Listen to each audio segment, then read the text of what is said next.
pernyataan yang lebih mendasar daripada itu yang perlu untuk kita pahami lagi adalah apa yang dinyatakan oleh Al-Imam As-Suyuti di dalam kitab beliau Al-Ashbah wan Nadhair.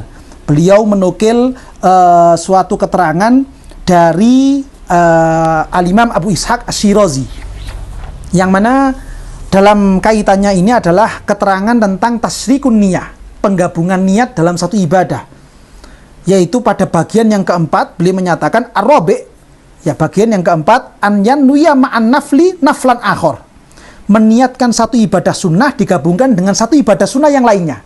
Jadi dia dalam secara fisik dia melakukan satu jenis ibadah, tapi dalam satu jenis ibadah ini diniati dengan dua ibadah sunnah. Bagaimana? Maka keterangannya Imam Suyuti dalam Al-Ashbah wan Nadhair, fala yahsulani, maka dua-duanya tidak terjadi, dua-duanya tidak dapat, sama-sama tidak sah. Qalahu Al-Qaffal, yang ini mana ini keterangannya adalah disampaikan oleh Imam Al-Qaffal, wa nuqidu alaihi biniyatihil ghusla lil jumu'ati wal 'idi fa innahuma yahsulani. Namun pernyataan annahuma la yahsulani ini, yang dua-duanya tidak dapat, itu masih dibantah oleh sebagian ulama dengan bukti bolehnya menggabungkan mandi Jumat dengan mandi hari raya.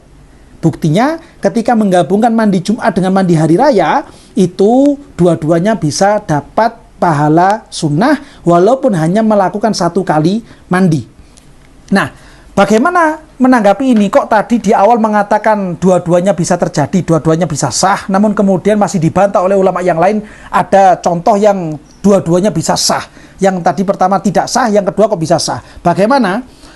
Keterangan lebih lanjutnya adalah sebagaimana yang dinyatakan oleh Imam Suyuti menukil dari perkataan Abu Ishaq Asy-Syirazi dalam keterangan ini.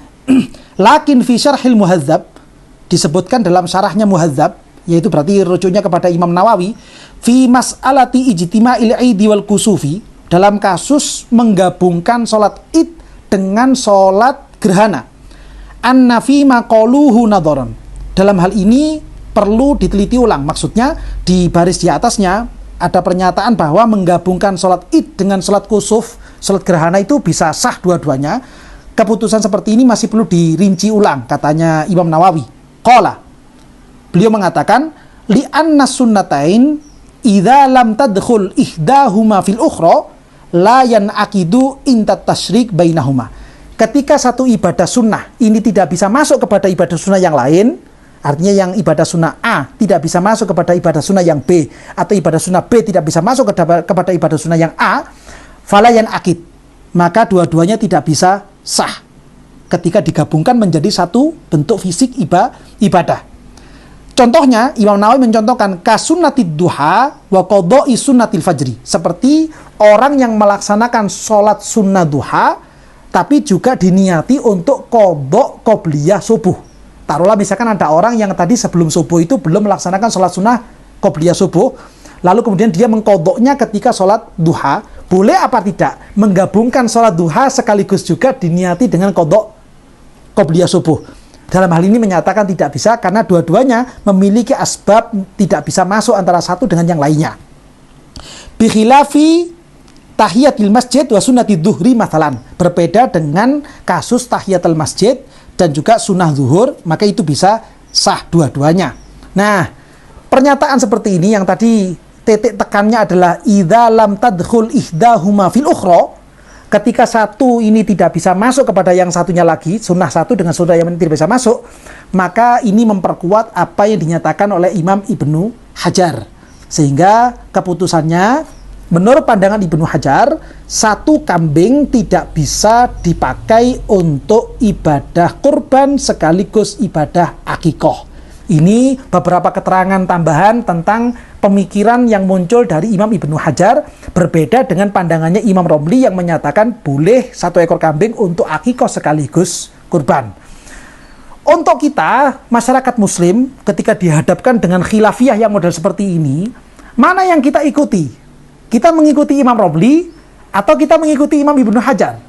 Maka jawabannya adalah, monggo, panjenengan bisa ikut pendapatnya Imam Romli, panjenengan juga bisa ikut pendapatnya Ibnu Hajar. Dua-duanya sama-sama bisa untuk diikuti. Cuman secara alasan barusan saya itu juga berusaha mencari alasan kenapa kok Imam Romli itu menyatakan boleh digabungkan, itu belum menemukan alasan yang konkret tentang masalah ini. Alasannya hanya saja dua-duanya itu sebenarnya adalah satu jenis gitu saja. Itu yang disebutkan dalam kitab Bujairominya. Tapi saya ketika lihat di Hasyiah Ali Shibro Malisi, itu beliau tidak menyatakan alasan kenapa satu ekor kambing bisa dipakai untuk dua ibadah. Adapun pendapatnya Ibnu Hajar, maka alasannya sudah jelas semuanya, sehingga menurut saya secara pribadi lebih kuat pandangan dari Imam Ibnu Hajar. Namun panjenengan mau ikut Imam Romli, itu diperbolehkan, sama-sama boleh. Misalkan panjenengan, waduh, misalkan kalau saya itu mau beli kambing lagi, saya masih belum mampu, ya monggo, jenengan ikut kaulnya Imam Romli, itu sah-sah saja. Namun kalau jenengan misalkan dalam kondisi berlebihan dalam masalah ekonomi, berkecukupan dalam masalah ekonomi, maka alangkah baiknya panjenengan mengikuti apa yang disampaikan oleh Imam Ibnu Hajar. Ini penting kiranya.